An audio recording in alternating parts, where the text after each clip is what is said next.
I'm going to teach you how to enter SATS every single night the easy way, without fail. This is how I do it every night, and I've used it to manifest everything in my life. From six-figure cars, my dream body, relationships, dream jobs, and multiple successful businesses. This works for me, it can work for you too. So the first step, you've probably heard other people repeat this, is you need to know what it is you want. When I say know what it is you want, this needs to be precise. It can't just be some approximation of what you want. It needs to be exact. This precision perfectly reflects your true deepest desires. So if you want like a certain sum of money, you need to know it down to the very dollar. If you want a relationship, you need to know exactly who that relationship's with. The second step is feeling. You have to ask yourself, what would you be feeling if you were who you want to be right now at this very moment? This feeling needs to be at an innate level of awareness. So what would you be thinking about the world? What would you be thinking about your day-to-day basis as you go on about just your new daily life if you were who you want to be?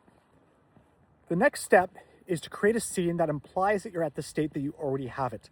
This does not mean going up to pick up your car and you're all excited, you pick up the keys, or you just won the lottery and you're bouncing around with a new check. That's not the state where it's normalcy. You need to make a scene that implies that it is a normal part of your day-to-day basis, that your nervous system reacts in a way that, hey, this is my new normal. What do? You wake up, you get out of bed, and you brush your teeth, or you go check the news, or you go downstairs, you go outside to your pool, but create a scene and just write it down even if it helps you. And when you create this scene, it's really helpful to ensure that it has something that you can create sensory vividness. It can leverage all your senses, your sight, smell, feel, touch, everything that you can think of. There's different ways that you can create this scene. A lot of people like to write it down. You can just create it in your imagination and keep building on it on a day-to-day basis until you get this scene that perfectly describes and implies what you want to achieve. So you've done all the prep, now it's time to put this into motion. And the traditional way of doing this is you go into this state as you're falling asleep at bedtime, or really early in the morning during those first 10 seconds that you wake up. I also like to use the afternoon. I get a circadian low around 1 p.m. in the day, and I know that's when I get pretty fatigued, and I can leverage that to my advantage. And most of my personal successful manifestations have used that method, but you have to use what works for you.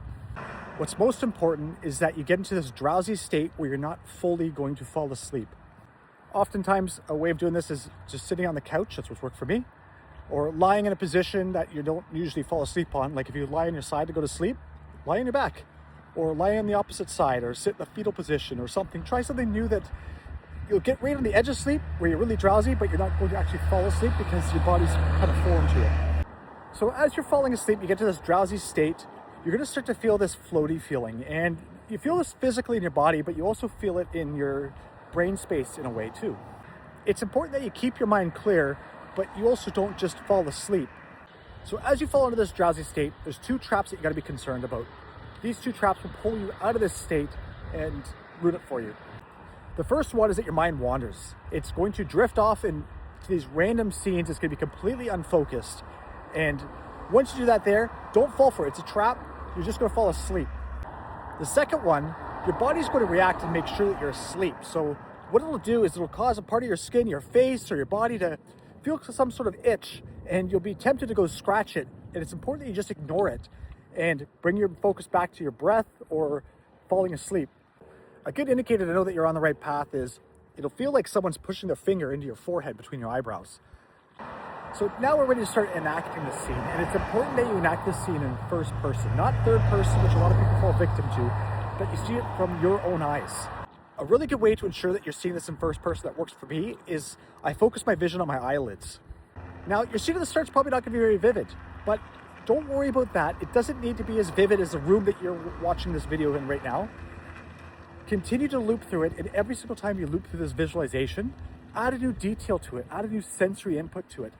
Oftentimes I start small, just what's right in front of me, and then as I loop it, I'll add more details. I'll add trees along the way, and I'll add shrubbery or a boat going by the water or something like that. It just, every single time you loop it, add a new detail and ensure that all your senses are covered with that.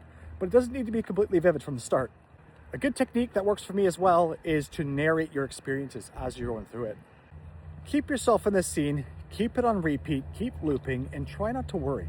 If you keep looping this scene and remain faithful to it, eventually you're going to fall asleep in this state, and that's what we want to do. The trick is, though, not to worry. If you start to worry that you're not going to be able to fall asleep, you're just going to make yourself more alert, and then you're not going to be able to fall asleep. You want to fall asleep in this state, so it's really important that you don't worry. Now, if you remain faithful to this, you kept on the scene on repeat, you fell asleep, you didn't force things, you should wake up in the morning with this feeling that this is done, without any worry, without any concern whatsoever. This feeling in itself is a gift. Now you can just go on about your day knowing that it is coming to you, that you don't have to work for it anymore. And if you wake up without this feeling, don't even worry about that. Just imagine that you do have this feeling and try it again the next night. If you want to take it to another level too, something else that works, the Monroe Institute study this, is using binaural beats. Now, the Gateway tapes and the Monroe Institute are a whole other topic in itself, and they're really worth checking out. We'll get into them in another video. But try it out, let me know how it works, comment below, and give me a like and follow.